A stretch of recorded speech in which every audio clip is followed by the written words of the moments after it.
तो आज हमारे गेस्ट हैं दीक्षित बिष्ट। दीक्षित जी का नाम भी बहुत यूनिक है और इनकी स्टोरी भी बहुत यूनिक है। सो चलिए जानते हैं कि कैसे दीक्षित सर एक नेटवर्क इंजीनियर बने, कि इनकी बैकग्राउंड स्टोरी क्या है। साथ में हम जानेंगे सर अभी कौन सी कंपनी में वर्किंग है और वहाँ पर इनकी क्या रोल्स एंड रिस्पॉन्सिबिलिटीज हैं। Welcome Dikshit ji. Thank you so much sir. Audience को थोड़ा सा अपने बैकग्राउंड स्टोरी के बारे में बता सकते हैं? बैकग्राउंड स्टोरी बिल्कुल स्टार्टिंग से स्टार्टिंग से एज हाँ, अ कैसे आपने नेटवर्क बुल्स को जाना और कैसे आपने सोचा कि नेटवर्किंग में करियर बनाना है? ओके। नेटवर्क बुल्स जो कंपनी है 2009 या 7 के आसपास ओपन हुई थी आई थिंक, शायद नहीं 9 के आसपास। तो हाँ, तो मैं उस टाइम अपनी बैचलर्स डिग्री कर रहा था इंजीनियरिंग में। तो 2010 में मेरी एक सब्जेक्ट में बैक आई थी एंड उस टाइम मैं इंटर्नशिप कर रहा था एंड उस बैक को कवर करते करते मेरा 1 ईयर निकल गया था लगभग। तो 2010-11 के बीच में मैं फर्स्ट टाइम नेटवर्क बुल्स में आया था उस टाइम पे। एंड दैट फर्स्ट टाइम मैंने तब आपका ऑफिस शायद आई थिंक एम ब्लॉक वगैरह उस टाइम पे उस जगह पे होता था, यहाँ नहीं था। हाँ ओल्ड डीलर। हाँ ओल्ड डीएलएफ में था। एंड उस टाइम काफ़ी ज़्यादा रश था एंड काफ़ी ज़्यादा जो इंडस्ट्री के प्रोफेशनल्स आते थे मोस्टली यहाँ पर, जो सर्टिफिकेशन पे ज़्यादा फोकस करते थे, वो लोग आते थे। तो उनसे भी नीचे बात हुई थी मेरी काफ़ी एंड देन ऊपर आया था एंड देन उस टाइम हुआ क्या था कि मैं इंटर्नशिप कर रहा था, मेरा 1 ईयर गैप हो रहा था एक डिग्री की वजह से। एंड देन मेरा फर्स्ट क्वेश्चन यही था, अपना रिज्यूमे में साथ में लाया था कि मुझे ये कोर्स करना है एंड मेरा 1 ईयर बैक है, तो मैं कैसे इस चीज़ को आप सॉर्ट आउट कैसे करेंगे, क्योंकि उस टाइम प्रॉब्लम ये होती थी कि जो एमएनसी होती थी वो बैक स्टूडेंट्स को नहीं लेती थी और उनका थ्रू आउट 60-70% मतलब एक बेंच मार्क होता था कि आप 10th 12th and bachelor degree में आपके 60% 70% होने चाहिए। तो हम जनरली यही देखते हुए आए थे, बिकॉज हम उस टाइम पे बहुत एंथुसियास्टिक थे कि हमें सॉफ्टवेयर डेवलपमेंट इंजीनियर बनना है, तो उनकी ये प्री रिक्विजिट होती थी। नेटवर्क इंजीनियरिंग थोड़ा सा यूनिक था, थोड़ा सा नया था, बिकॉज एज बीटेक ग्रेजुएट उस हमारे सिर्फ एक सब्जेक्ट होता था, network computer networking, data communication network या नेटवर्क सिक्योरिटी, सब एक में ही होता था। तो इतना ज़्यादा फोकस नहीं होता था कि राउटर्स क्या है स्विचेस क्या है, तो बेसिक नेटवर्किंग वो बता देते थे। सो मेरा जो काउंसलर थे, मुझे इतना याद तो नहीं है उस टाइम कौन काउंसलर थे, बट आप उस टाइम प्रेजेंट नहीं थे वहाँ ऑफिस में, कुछ ऐसा 11-10-11 के आसपास। तो नीचे मुझे एक स्टूडेंट मिला, तो उन्होंने मुझे ये बोला कि आप बात कर लीजिए, कोई इशू नहीं, बट वन ऑफ द एक हमारी मतलब काउंसलर हैं या प्लेसमेंट ऑफिसर हैं मिस्टर प्रमोद, तो उनसे फाइनली जाके बात कर दीजिए, वो बहुत डायरेक्टली 1-to-1 बता देंगे कि आपका कहीं होगा नहीं होगा, क्योंकि मेरे 12th में मार्क्स थोड़ा सा 60% से बिलो थे। एंड देन ऊपर आया तो कोई मैम थी, आई डोंट रिमेंबर, क्योंकि अब तो बहुत टाइम हो गया, 14 ईयर्स हो गए। तो उन्होंने मुझे दिखाया रिज्यूमे, मैंने उनको दिया एंड देन उन्होंने आगे भेजा टीम को एंड टीम से रिप्लाई आ गई कि हाँ हो जाएगा। 5-10% कंपनीज में शायद नहीं जा सकता, बिकॉज उनकी बेंचमार्क अलग है, अदरवाइज 90% कंपनी में हो जाएगा। एंड देन मैं 35 मिनट्स तक फिर मेरा 1-to-1 हुआ उनके साथ कि हम ये और ये करते हैं एंड रैक्स दिखाए। रैक्स आज भी वही चीज़ है, सेम वही चीज़ जो वहाँ पर होती थी, मुझे इतना ज़्यादा रिमेंबर नहीं है, बट आई थिंक उतनी ही थी लैब लगभग जितनी अभी लैब इंफ्रास्ट्रक्चर है, या ऊपर नीचे थोड़ा सा हो सकता है। हाँ हाँ, चेंजेस काफ़ी आए हैं। चेंजेस हैं, क्योंकि इतना ज़्यादा रिमेंबर नहीं है। एंड ओवरऑल फिर मुझे सारा वो देखा, और पूरी लैब भी मैंने विजिट नहीं करी, बिकॉज उस टाइम भी आपकी जो वेबसाइट थी उसमें ओवरऑल एक वर्चुअल था कि मतलब बच्चों का सब कुछ इतना था, तो बहुत ही ऑथेंटिक वे में लग रहा था कि चेक करने की जरूरत भी नहीं थी कि हाँ यहाँ पर इनके पास है वो सारी चीज़ें, क्योंकि ट्रेनर्स का जो प्रोफाइल था वो सीसीआई थे, डुअल सीसीआई थे, ट्रिपल सीसीआई थे। मोहित भल्ला सर, विकास सर, तो बलदेव सर, बहुत सारे लोग होते थे उस टाइम पे। एंड फिर वो सारी 1-to-1 हुआ एंड देन बस एक इशू बस ये था उस टाइम पे, द फी आज उस टाइम पे 90-95,000 के अराउंड थी, आज वो 1 लाख है, इतने टाइम के बावजूद भी कोई ज़्यादा इंक्रीज नहीं हुआ। तो बट मैंने उतना क्योंकि मैं जॉब भी कर रहा था उस टाइम पे, इंटर्नशिप कर रहा था, तो मैंने कहा यार एकदम से इन्वेस्टमेंट उतनी उस टाइम पॉसिबल नहीं हो रही थी, तो मैंने थोड़ा सा फिर वेट करा और फिर मेरा जो भी इंजीनियरिंग के बाद जो भी प्लेसमेंट हुआ नॉर्मल, तो वो मैंने कंपनी ज्वाइन कर ली। देन 2 ईयर्स के बाद फिर मैं आया दोबारा यहाँ पर सेम, तो उस टाइम भी मुझे कोई और मैम मिली, वो अभी यहाँ पर शायद वर्किंग नहीं है। एंड सेम वही क्वेश्चन, तो मैं इसलिए आया कि फॉर दैट कि देयर लोन फैसिलिटीज कुछ और चीज़ें अवेलेबल होंगी उस टाइम पे, बट शायद वो अवेलेबल नहीं थी। बट यस, एक सेगमेंट मतलब एक प्रोसेस था आपके यहाँ पर कि 4 मंथ्स में आप इंस्टॉलमेंट में आप इस तरह से दे सकते हैं लाइक दिस, तो ठीक है। बट वो कुछ कुछ और फैमिली रिस्पॉन्सिबिलिटीज आ गई उस टाइम पे कि एक बार आपका, ये कहते हैं ना कि एक बार इंडियन मिडिल क्लास में ये होता है कि एक बार आपकी इंजीनियरिंग कंप्लीट हो जाती है तो there so many expectations on the family कि यार आप कुछ कर नहीं रहे हो या समथिंग नहीं कर रहे हो। तो फिर उस टाइम पे मुझे लगा यार 5 मंथ 6 मंथ 11 मंथ 12 मंथ इतना सारा टाइम पीरियड अभी निकालना थोड़ा पॉसिबल नहीं हो पा रहा। और सैटरडे मेरा ऑफिस था, तो वीकेंड में भी मेरा पॉसिबल नहीं हो पा रहा था, ओनली संडे संडे था। एंड ऑनलाइन का इतना ज़्यादा था नहीं उस टाइम पे, ना उतने स्मार्टफोन्स होते थे ना वो होता था, तो जियो जब 2016 से आया देन तब उसके बारे में इतना पता लगा, इतना बड़ा फेमस हुआ। बस फिर उसके बाद फिर 2000 अभी 23 में जब मेरी मैरिज हुई, फिर मेरी वाइफ ने बोला कि भाई अब क्या करना है, मतलब करना कुछ और चाहते थे, लास्ट 10 ईयर 11 ईयर से उसी की बातें करते रहते हो यार, वहाँ पर जाना है, कोर्स करना है, समथिंग टाइप। तो फिर मैंने थोड़ा सा जॉब को थोड़ा लगाम दिया and she sponsored me as a home engineer. तो उन्होंने मुझे एज अ स्पॉन्सर करा एंड फिर मेरी 6 to 7 मंथ्स की यहाँ जर्नी रही और सब कुछ करा एंड सब कुछ हो गया। प्रोफाइल भी यूनिक मिल गया और सारी चीज़ within the time period हो गई जो एक डेट डिसाइड करी थी, तो उसमें सारी प्लेसमेंट हो गई और फिर आपके सामने में आप। सो बैकग्राउंड का तो हमने जान लिया। जब आप यहाँ आए थे तब आपका क्या इंटरेक्शन हुआ था? किस आपने 23 में एडमिशन लिया? 23 कौन सा कोर्स? 24 में एडमिशन लिया आई थिंक। 24 में 23 में फिर आया था मैं, हाँ बट मुझे उस टाइम ज्वाइन हो गया था फर्स्ट। ठीक ठीक हाँ उस टाइम ज्वाइन हो गया था तो फिर मैं कोर्स कोर्स कौन सा था?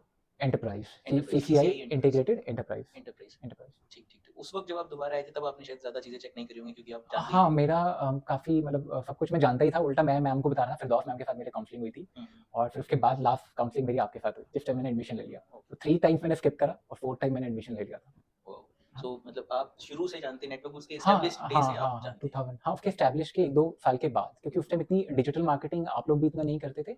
बट जब हम उसमें की टाइप करते थे गूगल पे कि best institute of networking in Delhi NCR region, तो नेटवर्क बुल्स ही मोस्टली नेटवर्क बुल्स ही आता था। एंड इंडिया में 2-3 आते थे बट वो ठीक है, वो आउटसाइड बैंगलोर थे, पुणे थे, बट एनसीआर में तो नेटवर्क बुल्स का ही आता था मोस्टली। बाकी इंस्टीट्यूट के साथ आपने कंपेयर किया?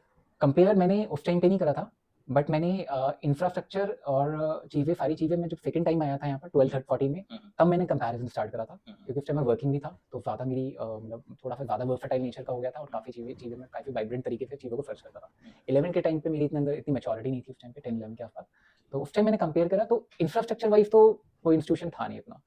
एंड जो बट एक फॉर्टे था नेटवर्क बुल्स का उस टाइम भी, जो आज भी है, वो था कि कंटिन्यूसली लोग ना सर्टिफिकेशन करके निकले थे जो एस्पायरिंग थे सर्टिफिकेशन के लिए, रेदर देन द प्लेसमेंट तो सबका हो ही जा रहा था।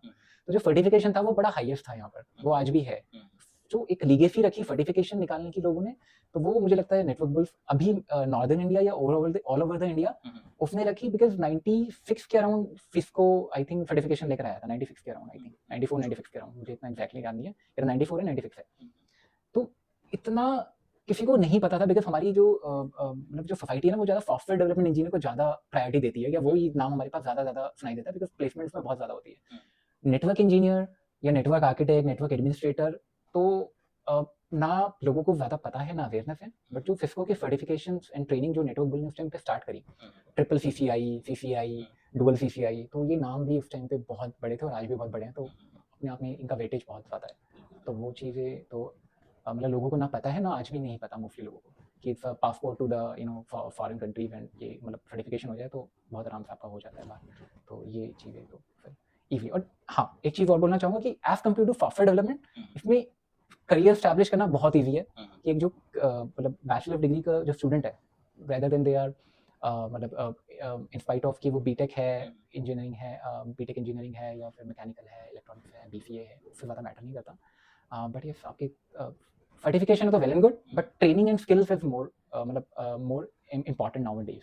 इवन तो एक रिसेंट सर्वे आया था, एजेंसी मुझे नहीं पता किसने करा है, because they are more reputed agency like Gartner है, EY, इनके रिसर्चेस आते रहते हैं। तो इंस्टीट्यूशन का नाम तो नहीं बता सकता मैं एज पर नाउ, बट उन्होंने 20-20 स्कूल्स में सर्वे करा कि जिनको हम 10 साल पहले एक MBA में जब हायर करते थे, उनको जिस स्किल पे हायर करा उतनी प्रोडक्टिविटी निकल नहीं है उनसे, तो हम क्यों 20-20 स्कूल पे फोकस कर रहे हैं? एक काम करते हैं, हम जिसके पास स्किल है, अब उसके पास इंजीनियरिंग की MBA की डिग्री नहीं भी है कोई बात नहीं, एंड उनका एक सर्टेन क्राइटेरिया जो परसेंटेज हमने रखी है 60%, 70%, वो नहीं भी है कोई बात नहीं, हम उनको हायर करते हैं। तो आप देखेंगे अब जो मेरे टाइम पे एसेंचर का तो पता नहीं, बट TCS ने जो 60% जो एलिजिबिलिटी क्राइटेरिया रखा था, आज उन्होंने क्राइटेरिया 50% पे कर दिया है। 50% मोस्टली लोगों के आ ही जाते हैं 10, 12 एंड समथिंग पे, तो उस टाइम बड़ा मुश्किल होता था, वो पहले ही फिल्टर आउट कर देते थे। आज लोग नहीं भी ला पाते, पर स्किल बेस्ड पे बहुत ज़्यादा हो गया। तो ये एक ऐसी स्किल है जो आपके साथ लाइफ टाइम रहेगी। तो आई थिंक मतलब लोग कोर स्किल्स पे ज़्यादा ध्यान रखें। तो अगर मैं आज नेटवर्क बुल्स के पर्सपेक्टिव में बात कर रहा हूँ, नेटवर्किंग के पर्सपेक्टिव में बात कर रहा हूँ, तो networking is a core skill.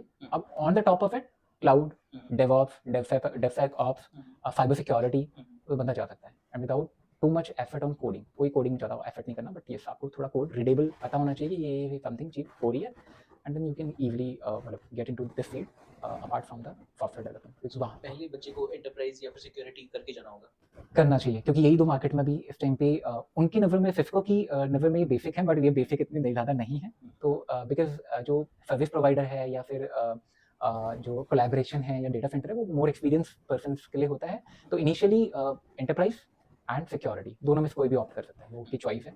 एक में I think 8 months to 10 months के राउंड है और एक में 12 मंथ्स टू 14 मंथ्स के राउंड जनरली होता है, वो प्रैक्टिस करता है या जो भी कोर्स ऑप्ट करता है। तो वो कुछ भी कर सकता है, but more over CCNA is more important first.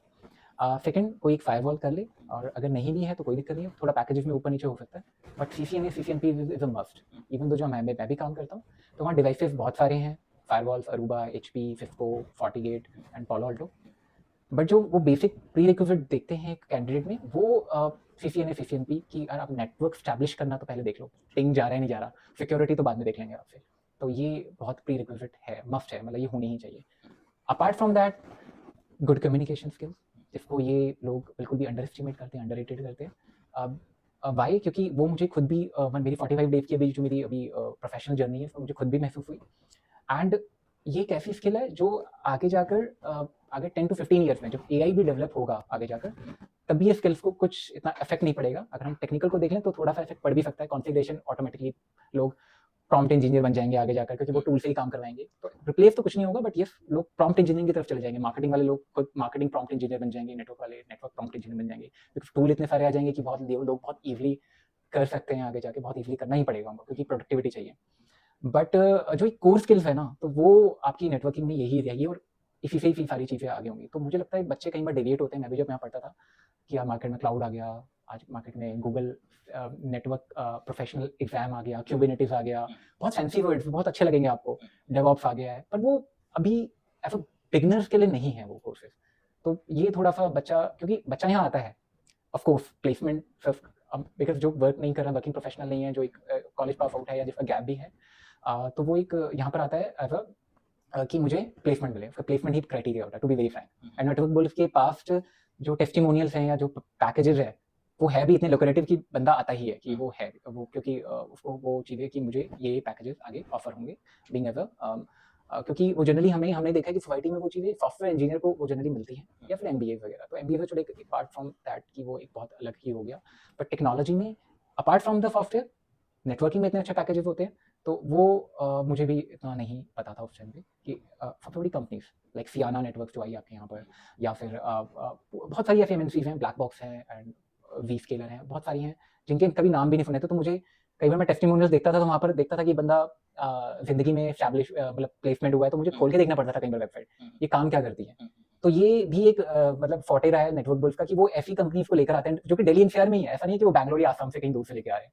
Delhi NCR की कंपनी है, बट उसको इतना मतलब वो कंपनी शायद न्यू है या पुरानी है ये तो मुझे नहीं पता, बट जब वो पता लगता है कि ये तो 7 साल से 10 साल से काम कर रही है, तो बंदा जब कोई प्लेस्ड होता है वहाँ पर, तो क्योंकि वो ज़्यादा एड्स नहीं निकालते, और लिंक्डइन में इतना भी नहीं पता होता लोगों को, लिंक्डइन में भी इतना ओपनिंग्स निकलती भी होंगी तो इतना पता नहीं होता। एक्चुअली डायरेक्ट कस्टमर्स नहीं है उनके हाँ पास, एग्जैक्टली, आप so ये उस कहते वजह हैं। से नहीं जानते। यस एग्जैक्टली, जैसे वरना जिंदगी टेक्नोलॉजी। नेटवर्क, हाँ, जो बंदा नेटवर्किंग फील्ड में है, या दे नो जिंदगी टेक्नोलॉजीज वेरी वेल। हाँ, तो ये द नहीं। Same goes with एलिथ।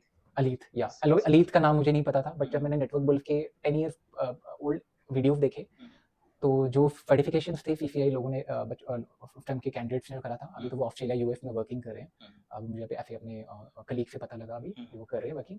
तो उस टाइम भी वो यहाँ एज अ प्रोफेशनल थे और अलीत में काम कर रहे थे, बट मैंने अलीत का नाम ही तब सुना जब मेरा प्लेसमेंट जब अलीत में हुआ।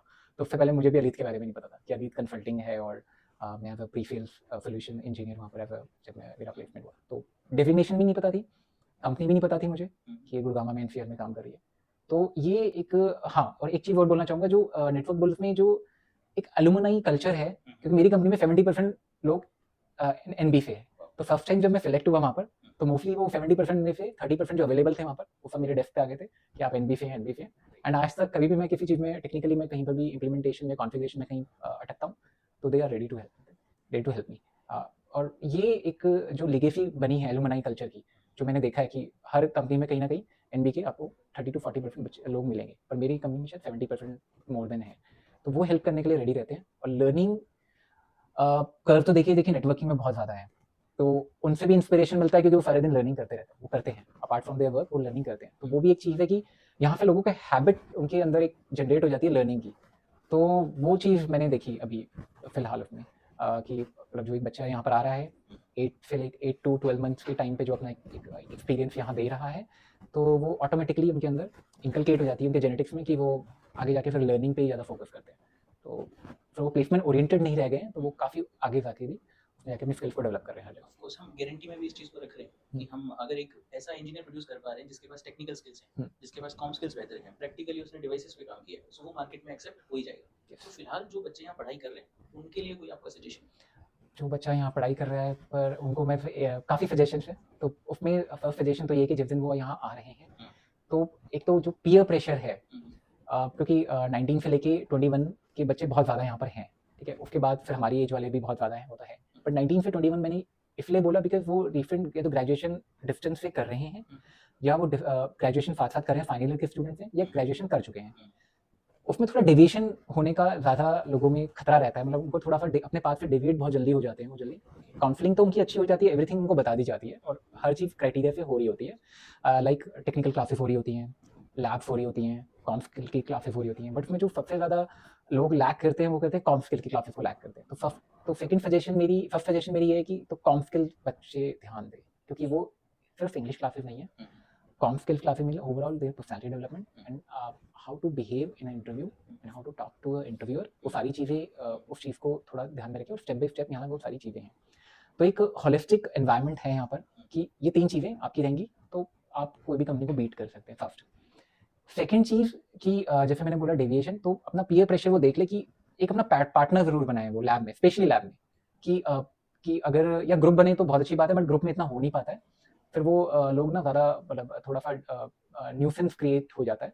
तो अगर एक पार्टनर रखें और अपना एक टास्क रखें जो उनको मिला है, टोपोलॉजी डिजाइन करें एंड देन उसको कॉन्फ़िगरेशन एंड उसमें देखें कि एंड टू एंड कनेक्टिविटी हो रही है नहीं हो रही, एंड नहीं हो रही है तो अपने पार्टनर से उसके बारे में डिस्कस करें कि यार हम इसको कर रहे हैं तो इसके यूज केस क्या है, पहली बात तो वो हम टोपोलॉजी को डिफाइन क्यों कर रहे हैं और पिंग क्यों कर रहे हैं यहाँ पे आके। हमारा अल्टीमेट गोल सिर्फ ये नहीं है कि हमने यहाँ पे बीजेपी को पिंग कर दिया या ओएसपीएफ को पिंग कर दिया, हमारा अल्टीमेट गोल है कि there is a customer problem और प्रॉब्लम को ब्रेक करना है डिफरेंट डिफरेंट पार्ट्स में, जिसको मैं पीपीटी बोलता हूँ।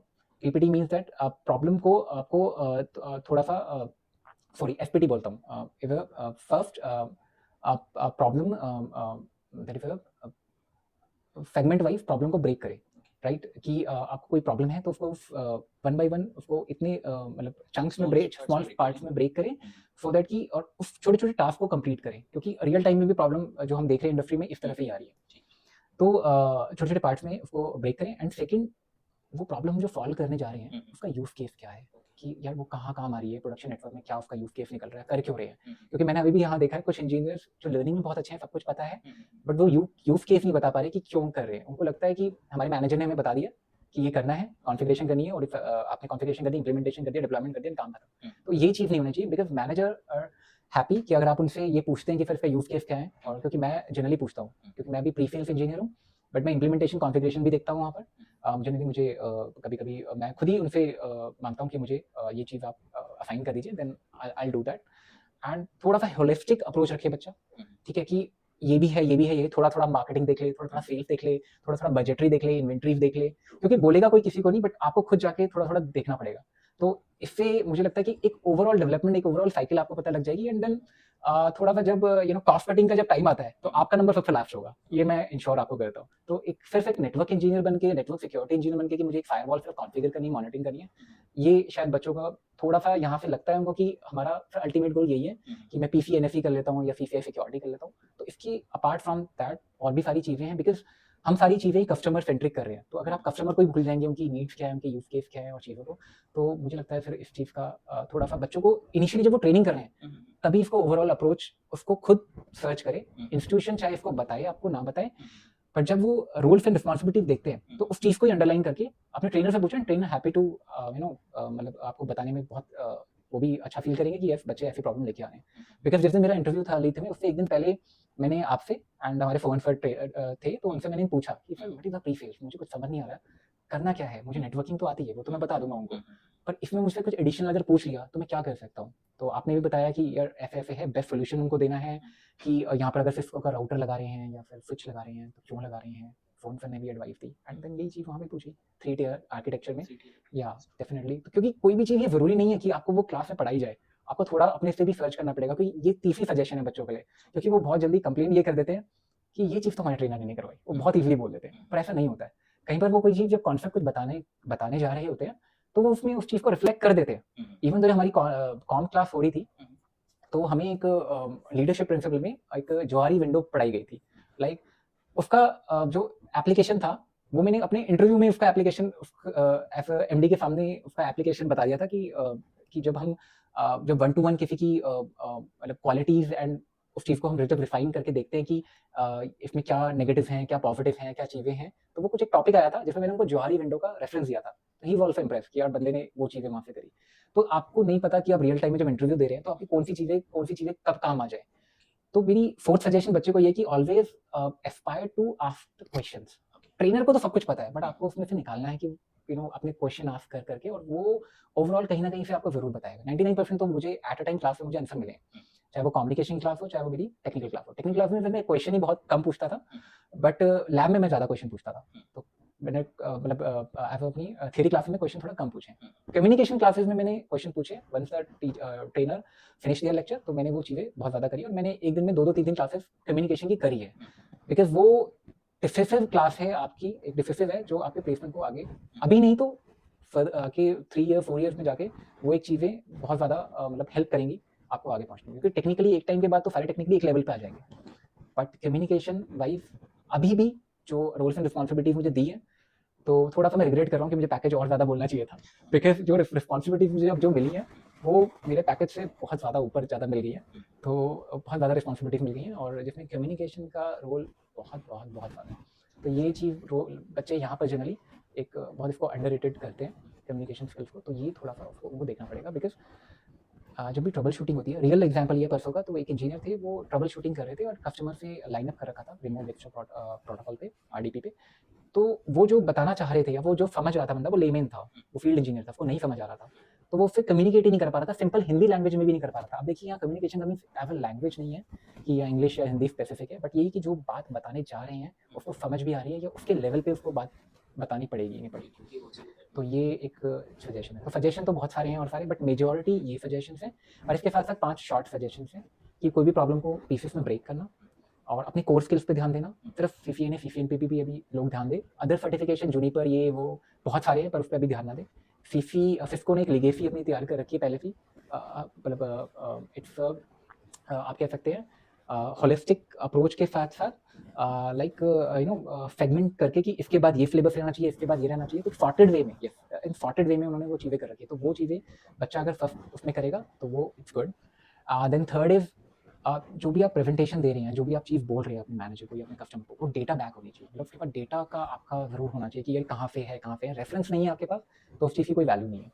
एंड लास्ट इज टूल्स, चाहे वो एआई टूल्स हैं, चाहे कोई और भी टूल्स हैं, उनकी धीरे एक टूल ज़रूर एक 1 मंथ में आप एक टूल को ज़रूर अपने साथ, मतलब ज़रूर उसकी फिर ट्रेनिंग करें अपने, और उसको अपने अपने बकेट में ज़रूर उसको मतलब कलेक्ट करें कि यार मैंने ये टूल आज सीख लिया, ये टूल सीख लिया, तो उसको एक टारगेट नहीं रखें मंथली। तो एक क्योंकि आगे आने वाला फ्यूचर थोड़ा टूल्स का ज़्यादा हो जाएगा। यहाँ आपने कौन सा टूल्स यूज किया? देखिए अभी जो मैंने यहाँ जो सबसे ज़्यादा टूल्स यूज़ करे वो पैकेट ट्रेसर हैं, ठीक है, इवेंजी है जो हमारी आईडी होती हैं नेटवर्क डिवाइसेस को एक्सेस करने के लिए या लैब वर्चुअल लैब करने के लिए, VMware हो गया, GNF हो गया, GNF3, वायरशार्क हो गए, वायरशार्क अभी रिसेंटली मैं मॉर्निंग में एक प्रोजेक्ट था cement industry and steel industry का, तो वायरशार्क में वो वही उनको पैकेट PCAP फाइल डाउनलोड करके देनी थी, जो कि बहुत ही नॉर्मल सी चीज़ थी, मगर उस मैनेजर के लिए जो भी वहाँ पर था JFW स्टील्स में, वो जो भी मैनेजर थे उनके लिए वो बहुत बड़ी चीज़ थी। तो उनको टेलीफोनिकली समझाना थोड़ा सा रिस्की था, क्योंकि एक तो वो OT नेटवर्क था, ऑपरेशनल टेक्नोलॉजी। अभी मैं रिसेंटली मेरा डेजिग्नेशन जो है OT की तरफ ज़्यादा है, OT सिक्योरिटी में, जिसमें हमारी क्रिटिकल इंफ्रास्ट्रक्चर होते हैं, तो उनकी सिक्योरिटी हमें देखनी होती है। तो IT OT में थोड़ा डिफरेंस ज़्यादा है, थोड़ा नहीं है, बहुत ज़्यादा डिफरेंस है। हाँ, इंडस्ट्री 4.0 जब से आई है तो वो ज़्यादा साइबर अटैक्स जो हो रहे हैं, जैसे मुंबई साइबर अटैक हुआ था, यूक्रेन में न्यूक्लियर साइट पे हुआ, ईरानियन न्यूक्लियर साइट पे हुआ था, स्टक्सनेट का 2010 में फर्स्ट अटैक था जो इसराइल ने करा था। तो उनके जो PLC एंड SCADA सिस्टम्स होते हैं, ठीक है, वहाँ तक रीच कर जाते हैं, और देन पूरे इंफ्रास्ट्रक्चर को वो मेलिशियस अपने मतलब जो भी वायरस है उसको वो स्प्रेड कर देते हैं, एंड देन वो पूरी जो असेंबली होती है वो रुक जाती है। तो आप सोचिए कोई भी एक कंट्री में आपको कुछ नहीं करना, बस एक जैसे हमारी भाखड़ा नागल डैम है, कुछ डैम है, कोई भी डैम्स वगैरह हैं, तो उस पर अटैक कर दो एंड देन इकोनॉमी आपकी वहीं खत्म हो जाएगी। और कहीं अटैक करना तो आप डैम को ही मतलब अटैक कर दो एंड देन सब चीज़ें आपकी फिनिश हो जाएगी।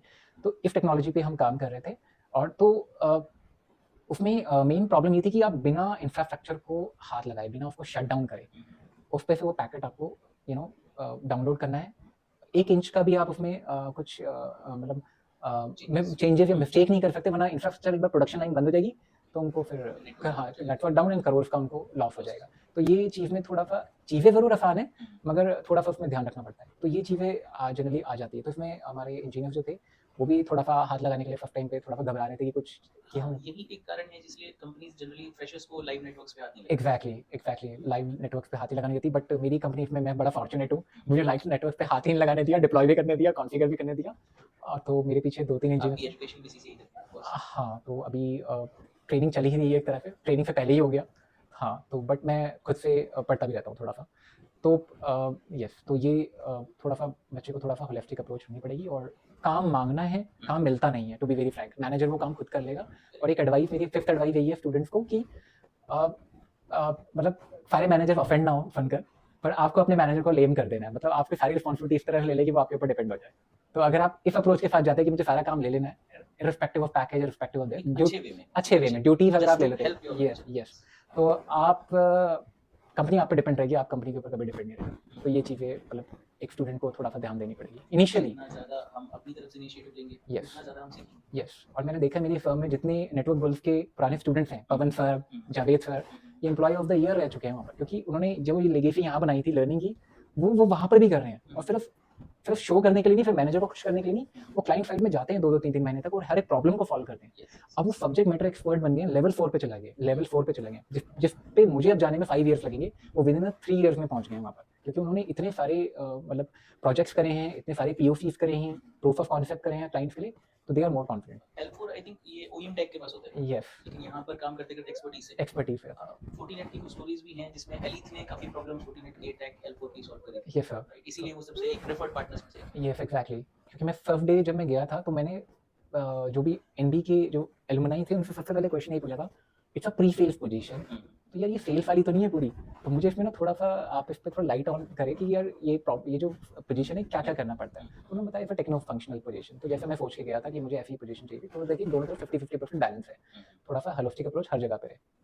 तो वही चीज़ें सारी एक बर्ड आई व्यू आप इस पोजीशन को कह सकते हैं कि सब जगह थोड़ा थोड़ा थोड़ा करना है, मगर एक टेक्नोलॉजी पे आपका एसएमई होना चाहिए, आप तो एक सब्जेक्ट मैटर एक्सपर्ट होना चाहिए। तो मुझे लगता है अभी जो मेरे स्टार्ट चल रहा है, वो मेरे को फाउंडर हैं, एमडी सर हैं, तो उन्होंने कहा कि why don't you start from the OT, तो हम ये स्टार्ट ही कर रहे हैं। तो इसमें हमारे पास क्लाइंट है, क्लाइंट्स का नाम है अभी जनरली अभी हाँ अभी मैं रिवील नहीं कर सकता, मगर अभी तो उसमें हमारे जो क्लाइंट्स हैं उनके लिए अभी हम ओटी नेटवर्क के लिए कर रहे हैं। प्रेजेंटेशन मेरी 6-7 हो चुकी हैं, सीईओ को हैं कल परसों मंडे को, एंड मैनेजर को 3 मैनेजर हैं। अरे यस, वन थिंग मैं आपको बताना भूल गया, मेरे भी 3 मैनेजर हैं, tech leads, service project delivery जो कंट्री मैनेजर है, एंड मेरे जो खुद के मैनेजर हैं जो सोल्यूशन आर्किटेक्ट हैं। तो मैं तीनों को रिपोर्ट करता हूँ, तो तीनों से इनपुट लेता हूँ। तो ये फॉर्चुनेट हो कि मेरा एक मैनेजर नहीं है, तीनों मैनेजर है, तो ये चीज़ अच्छी है। और तो इसीलिए ओवरलोडेड है थोड़ा काम से। बहुत ज़्यादा ओवररेटेड है। तो आज तो जैसे आपने मतलब आप पिछले आप और मोहित सर लास्ट 1 मंथ से कह रहे थे टाइम निकालने के लिए, तो मुझे भी थोड़ा सा ऑकवर्ड लग रहा था, बिकॉज़ वो टाइम निकल ही नहीं रहा था। सैटरडे संडे भी वो सब पीपीटीज़ और उस चीज़ में बनाने में चला जा रहा था।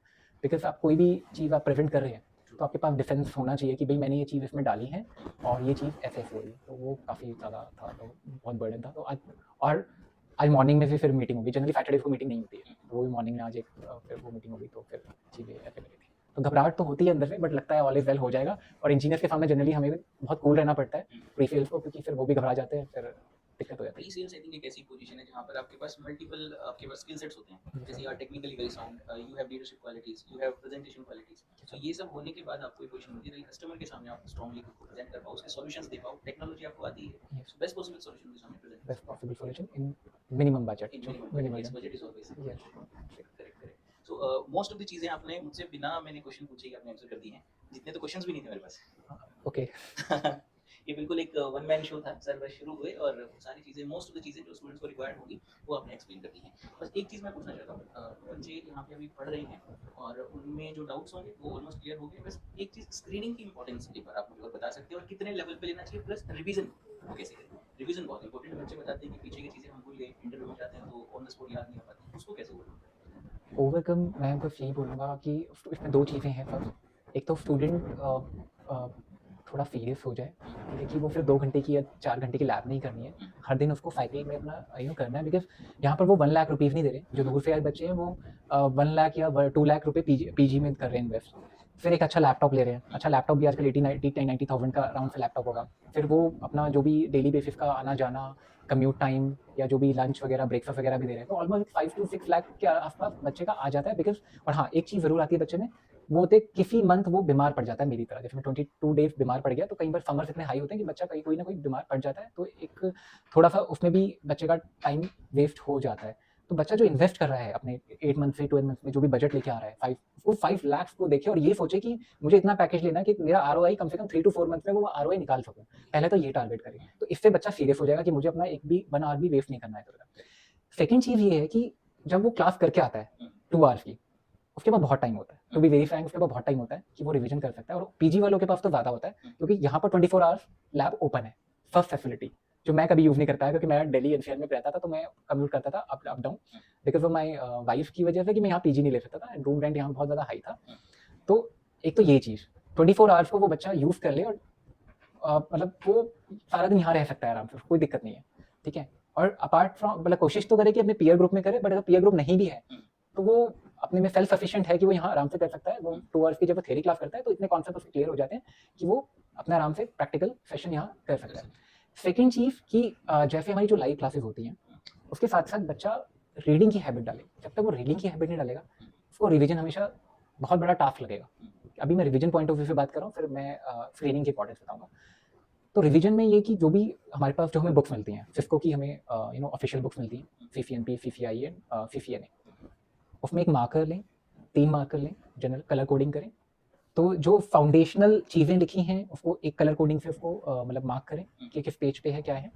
एंड फिर जो कॉन्सेप्चुअल क्वेश्चंस आते हैं उसको दूसरे मार्कर से करें, और जो तीसरा मार्कर है वहाँ क्या है कि लैब्स के आउटपुट्स दे रखे होते हैं, कॉन्फ़िगरेशन करिए और उनके आउटपुट्स ये निकल रहे हैं। तो आउटपुट्स को भी मैं मार्क करता था कि जो मेरा आउटपुट है और उनके जो आउटपुट है उनमें दोनों में डिफरेंस क्या है, क्योंकि कई बार हमारे ओएस बहुत डिफरेंस होते हैं, तो आउटपुट उसमें कुछ डिफरेंस आ रहा होता है, उसमें कुछ डिफरेंस आ रहा होता है, क्योंकि हमारे जो कभी मैं 15.2 ओएस डाल रहा हूँ राउटर पे और यहाँ ओएस कई बार पुराना या कोई नया यूज़ कर रहा है, तो कई बार वो चीज़ें मार्क करने में ये होती है कि लेट्स सपोज कोई टोपोलॉजी आपने करी, इंटरव्यू में कई बार फेवरेट क्वेश्चन होता है कि what is the output of this command.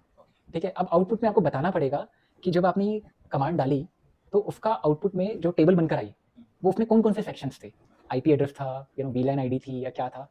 तो अगर आप उसको बहुत इंक्रीजिंग ऑर्डर में इनफॉर्टेड वे में बता रहे हैं तो इंटरव्यू को पता लग जाएगा कि यार ये बंदे ने कुछ पढ़ा है। और मान लीजिए कई बार ऐसा होता है कि बहुत सारी कमांड्स होती है, अनॉर्मस कमांड है, पूरी एक बुक है उसके ऊपर, कमांड लाइन के ऊपर। तो वो जो मैं बता रहा हूँ कि जो मार्क करना है उस बुक में, तो कई बार क्या होता है कि जब आप वो कमांड नहीं भी चला पाते या कोई एक आधा कमांड ऐसी होती है जो आप नहीं रन कर पाते रियल एनवायरनमेंट में, तो उस पर जब आप मार्क करेंगे तो वो रिमेंबर में आपको रहेगी कि यार इस कमांड का आउटपुट ये था। तो कई बार वो बहुत ज़्यादा हेल्प करता है। ये स्टूडेंट जनरली यहाँ नहीं करते, बुक को मार्क नहीं करते या पीडीएफ से जो है वो पढ़ते नहीं है। वो रेदर देन क्लासेस में जो अपने नोट्स पढ़ के लाते हैं, नोट्स इज गुड थिंग, क्योंकि 1 डे जो आप प्रिपरेशन कर सकते हैं वो नोट से ही हो सकती है, क्योंकि वो वीडियो से नहीं हो सकती और वो बुक से भी नहीं हो सकती। बुक्स आपकी रियल मतलब रोज की हैबिट के लिए है, और नोट्स एक रजिस्टर में नोट्स बनाने बहुत जरूरी है। टू बी वेरी फ्रैंक, मैं इतना नोट्स मेकिंग में इतना अच्छा नहीं था। मैंने नोट्स जो बनाए थे वो अपनी कम्युनिकेशन क्लास के बनाए थे, क्योंकि मुझे वहाँ वो मेरा पेन एरिया बहुत ज़्यादा था सिंस माई स्कूल डेज। तो वो मैंने उसके नोट्स जरूर बनाए थे। टेक्निकल में मैं बुक में ही मार्क करता था और पीडीएफ में मार्क कर लेता था, एंड देन वो रिमेंबर रह जाता था कुछ चीज़ें। और जो क्लास के नोट्स थे वो क्लास नोट्स तो थे, मैंने तो कुछ बच्चों को पढ़ाते कुछ ज़्यादा थे, किसी और को हाँ हाँ मैं तीसरी चीज़ बिल्कुल आप सही कह रहे हैं। उसमें अब क्या होता है कि हमारी इंडियन माइंड सोसाइटी में माइंडसेट है, हम किसी को कुछ बता दें तो हमें लगता है कि हमारी नॉलेज कम हो रही है। वो शेयरिंग इज केयरिंग होती है। तो आपको एक तो ये नहीं सोचना है। तो मुझे लगता है कि जो प्रॉब्लम आप किसी को सॉल्व करा सकते हैं, क्योंकि ट्रेनर भी तो यही कर रहे हैं रोज, वो इंक्रीज इसलिए कर पा रहे हैं, वो प्रॉब्लम को सॉल्व कर रहे हैं। तो जो आप प्रॉब्लम को सॉल्व कर सकते हैं उनकी रियल टाइम में, वही आपका इंटरव्यू और वही आपकी रिवीजन है। टू बी वेरी फ्रैंक, उससे बड़ी रिवीजन तो कुछ हो ही नहीं सकती, क्योंकि वो जो आप उनको बताएंगे ना वो क्वेश्चन अगले दिन लेकर आएंगे कि यार आपने ना ये चीज़ ना थोड़ा अच्छे से नहीं बताई, थोड़ा सा और अच्छे से बताइए। तो एक ही टाइम में तो आपके साथ आपकी स्किल्स भी इंप्रूव हो रही है, कॉम स्किल्स भी इंप्रूव हो रही है, और आपकी रिवीजन भी होती जा रही है। तो ये 3-4 चीज़ें हैं जो आप मतलब रिवीजन इस तरह से कर सकते हैं। बट ये शॉर्ट गोल्स, ये नहीं कि मुझे आज ये चैप्टर ही खत्म कर देना है, ऐसा नहीं होना चाहिए। शॉर्ट गोल्स रखने हैं कि मुझे ये टॉपिक है, इस टॉपिक में मैं टाइम दूंगा, एंड साइमल्टेनियसली मतलब एक टॉपिक चल रहा है तो तुरंत आप यहाँ लैब में आए और उसके ऊपर रिवीजन करें। ये नहीं कि मैं उसको 1 हफ्ते बाद 2 हफ्ते बाद कर रहा हूँ। फिर क्या होगा, जो नेटवर्क बुल्स जो प्रोवाइड करता है आपको डिफरेंट मतलब क्लासेस कि आप क्लासेस आप किसी का रह जाता है, जैसे मेरा मैं खुद बीमार हुआ था 1 मंथ, तो मैंने भी क्लासेस दूसरे बैच में करी थी। तो वो एक फैसिलिटी है कि आप अगर अपनी क्लासेस मिस कर जाएँ या कुछ कर जाएँ तो वो एक फैसिलिटी दी है। लोग क्या करते हैं कि एक ही दिन में 3-3 4-4 ट्रेनर से पढ़ रहे हैं या फिर उसका उसमें मेस अप हो जा रही है वो चीज़ें, तो वो नहीं करनी चाहिए। वो एक फैसिलिटी है, ना कि वो हैबिट में डालना है आपको कि आप एक ही फीफीएनए की क्लास आप 5 टाइम 6 टाइम पर डे कर रहे हैं। तो उससे कुछ नहीं होएगा। जो ट्रेनर वहाँ पढ़ा रहे हैं, वो ट्रेनर वहाँ भी पढ़ा रहे हैं। अपार्ट फ्रॉम दैट आप स्टूडेंट्स की प्रॉब्लम को सॉल्व करें, लैब करें, ट्रबल शूटिंग करें। ट्रबल शूटिंग तो ये तो मतलब मस्ट स्किल है कि आपको ये करनी ही पड़ेगी। ये आप करें या नीचे आके रैक का एक्सेस लें, और जब सीसीएनए में होते हैं आप सीपीटी करें। इवन दो हमें सोहन सर उस टाइम ट्रेनर मिले थे ऐसा, तो वी आर इनफ फॉर्चुनेट कि हमने जीएनएफ उसी टाइम हमने इंस्टॉल कर लिया था सीसीएनए में। तो हमने जीएनएफ में ये सारी चीज़ें करनी स्टार्ट करी थी। फिर हमने रियल डिवाइसेस में बहुत जल्दी स्टार्ट करने चले गए थे। रियल डिवाइसेस का कोई बेनिफिट होता है रियल इंडस्ट्री डिवाइसेस का ही बेनिफिट है इंडस्ट्री में, जीएनएफ और इनका नहीं होता, क्योंकि वो कई बार आउटपुट आपको वो नहीं वहाँ दिखता जो वो चीज़ होती है। तो रियल डिवाइसेस जो ओईएम्स के डिवाइसेस हैं, तो उन्हीं का ही बेनिफिट है। हाँ, वो वीएम्स तो इसलिए हो जाते हैं कि वो थोड़ा फैसिलिटी हो जाती है अपनी, बट रियल डिवाइसेस पे आप जो करेंगे वो आउटपुट ही आपको ज़्यादा समझ में आएगा। उसमें टेबल्स जो आती हैं, उसमें पैकेट्स जो फ्लो होते हैं, उसमें हेडर्स जो आप देख सकते हैं, वो आप जीएनएफ या फिर ईव में उतने ज़्यादा मतलब उतने एप्लीकेबल नहीं है। ठीक है, वो एक अलग चीज़ है। एंड यस, वायर शार्क का यूज़ बहुत करें। ये एक one of must on skill है, क्योंकि जो आजकल साइबर हैकर्स भी जो होते हैं, वो पैकेट को ही एनालाइज करते हैं और उसके थ्रू ही एक स्ट्रैटेजी बनाकर अटैक्स करते हैं नेटवर्क में। Yes, exactly. तो हेडर्स, पैकेट फ्लो, जिंदगी नेटवर्क, जनरली मैं जिंदगी नेटवर्क का स्पेशली नाम इसलिए लेता हूँ यहाँ पर, क्योंकि वो एक ऐसी कंपनी है जो, जैसे हमारे इंडियन आर्मी में सर्विस सिलेक्शन बोर्ड होता है, जैसे आप बताते हैं एसएसबी होती है। यस, मैं मतलब ये मेरा एक मैसेज है स्टूडेंट्स के लिए कि वो जिंदगी नेटवर्क का इंटरव्यू जरूर दें, रेदर देन आप सिलेक्ट होते हैं या रिजेक्ट होते हैं, क्योंकि उनका जो एक बेंचमार्क है स्टूडेंट को सिलेक्ट करने का। हाँ, वो अगर आपने जिंदगी नेटवर्क का इंटरव्यू दे दिया, टेलीफोनिक एंड जो भी आप इन हाउस जो भी उनका कंडक्ट होता है, और जिंदगी नेटवर्क एनडी भी आती है, तो आई थिंक आप 99.99% आप मतलब वर्ल्ड की कोई भी कंपनी निकाल सकते हैं, क्योंकि उनका लेवल ही सीसीआई लेवल तक अच्छा होता है, बट इट्स वेरी कॉन्सेप्चुअल। वो ऐसा नहीं होता कि बहुत हाई पूछा है, धीरे से नीचे से बिगनर से स्टार्ट करेंगे एंड देन आपको उस लेवल तक लेके जाएंगे कि जहाँ तक आप आंसर बता सकें। उनके क्वेश्चंस खत्म नहीं होंगे, आपके आंसर जरूर खत्म हो जाएंगे। तो वो उस लेवल पे जाते हैं, और साइमल्टेनियसली ट्रबल शूटिंग, वो ट्रबल शूटिंग भी कराते हैं। ये नहीं कि आपसे सिर्फ थियोरेटिकली पूछते हैं, and troubleshooting is also there. तो जिंदगी नेटवर्क लोग देखो, ये स्टूडेंट्स अगर इन चीज़ों का ध्यान दें तो रिवीजन तो इसी तरह से हो सकती है, और रिवीजन वो अपने रूम में कभी नहीं कर सकता। एंड एक सजेशन और, मैंने अपनी होल प्रिपरेशन में 8 मंथ्स की प्रिपरेशन में मैंने जो एक स्मार्टफोन मैंने थोड़ा सा हटा दिया था, वो सिर्फ व्हाट्सएप उसमें डाला था। एंड मैंने जो नॉर्मल डिवाइसेस आते हैं छोटे वाले, ठीक है, मैंने वो डिवाइस में ही मेरा कम्युनिकेशन होता था। तो अगर स्टूडेंट स्पेशली 8 मंथ्स के लिए अगर वो फ़ोन को रख ले साथ में, यस, तो उसमें आपके जितने भी सोशल मीडिया ऐप्स हैं उसको हटा लें, क्योंकि ये बहुत प्रॉब्लम होती थी हमारी थियरी एंड प्रैक्टिकल क्लास में। तो लोग Insta and different different apps को करते थे, और वो प्रॉब्लम है ही है। But very nice. Chandan ji की भी एक ऐसी कहानी है, उन्होंने भी लगभग 8 महीने तक अपना स्मार्टफोन यूज नहीं किया था। हाँ, तो इट्स वेरी सक्सेसफुल। हाँ, तो वो उसको हटा दें पहले, क्योंकि वो प्रॉब्लम हो ही जाएगी आपको। वो फिर साथ रखोगे तो आप नहीं वो हैबिट छोड़ सकते। एंड जहाँ तक बात करें स्क्रीनिंग की, देखिए स्क्रीनिंग तो इतनी इंपॉर्टेंट है कि मैं आज भी प्रेजेंटेशन देता हूँ तो मेरी हर फ्राइडे को स्क्रीनिंग हो रही होती है। इंडस्ट्री में भी जाके मेरे मैनेजर स्क्रीनिंग लेते हैं, फिर मैं फाउंडर्स के सामने अपनी प्रेजेंटेशन रखता हूँ, तो मेरी 3 लेवल स्क्रीनिंग होती है। मेरे 3 मैनेजर रहते हैं, मुझे हमेशा फीडबैक मिलता है वहाँ पे कैसे करना है, कैसे नहीं करना। स्क्रीनिंग मोस्ट इंपॉर्टेंट है। एंड स्क्रीनिंग देने के लिए आपको कुछ नहीं करना है। आपका मान लीजिए आपका सीसीएनए प्रिपेयर हो गया, या मैं कहता हूँ आपका कोई टॉपिक भी प्रिपेयर हो गया, आप किसी भी ट्रेनर को ले लीजिए। इवन दो आप भी सीसीएनपी तक तो आप भी मोर टेक्निकली फाउंड है, क्योंकि आप भी कई बार बच्चों से क्वेश्चन पूछते हैं बहुत सारे, जिसमें बच्चे अटके हैं बच्चे बहुत सारे क्वेश्चन, ऐसे क्वेश्चन में सबनेटिंग में। ईवीएफ फर्स्ट इज सबनेटिंग और ओएसआई मॉडल। मतलब मुझे तो ऐसा लगता है कि आप बच्चों से आज भी एक क्वेश्चन पूछ ले जाए, वो अटक जाएंगे, और ये चीज़ नहीं होनी चाहिए, टू बी वेरीफाइड नहीं होनी। वैसे ही मतलब अपने आप में एक पूरी दुनिया है। टीसीपी/आईपी मॉडल में सब कुछ डिस्कस हो जाता है। यस, तो यहाँ पर एक कैंडिडेट है मिस्टर रवि, अभी मुझे उन्होंने 2 मिनट पहले, मतलब आधा घंटा पहले फ़ोन भी करा था। उनका सबनेटिंग और ओएसआई मॉडल इतना स्ट्रॉन्ग है कि मैंने उनको एक बुक सजेस्ट करी, जो मेरे ट्रेनर्स ने मुझे सजेस्ट करी थी, फ्रोजन करके। तो अगर जिनको टीसीपी/आईपी मॉडल या आईपी मॉडल में बहुत ज़्यादा इन डेप्थ तक हेडर्स पढ़ने हैं, तो वो उस बुक को पढ़ सकते हैं। वो वेरी इंजीनियरिंग कॉलेज में जनरली वो बहुत अच्छी बुक्स अवेलेबल होती है, पीडीएफ भी अवेलेबल है, कोई ऐसा इशू नहीं है, इजीली आप डाउनलोड कर सकते हैं।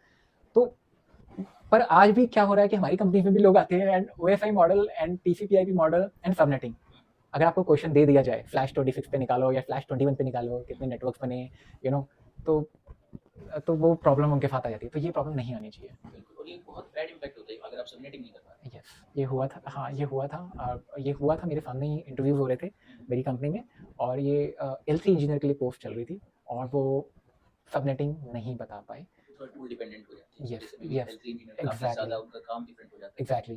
तो समझ ये गया। आपने जो एक पॉइंट बोला ना टूल डिपेंडेंट, हुँ, तो नाउ-अ-डेज़ यही हो रहा है, लोग एक ओईएम पे स्टिक हो गए हैं हुँ, और टूल डिपेंडेंट हो गए हैं। जब वो कमांड्स को वो जब वो क्योंकि कमांड हैबिट हो जाती है कि वो वही कमांड चला रहे हैं, तो जैसे ही उनका कंपनी चेंज करते हैं और लेट्स सपोज़ वो 14 फिट पालो अल्टो में जा रहे हैं, सिस्को में जा रहे हैं, तो वो इतने ज़्यादा हैबिचुअल हो जाते हैं कि उनको थोड़ा बहुत डिफ़िकल्टी आती है उसमें जाने में और उस टूल पे काम करने में। तो टूल डिपेंडेंट नहीं होना है जनरली। तो ये भी एक इनसाइट आपकी कंपनी में कुछ हमारे जो एलुमनाइज हैं उनसे मिलता है, पवन सर हैं, जावेद सर हैं।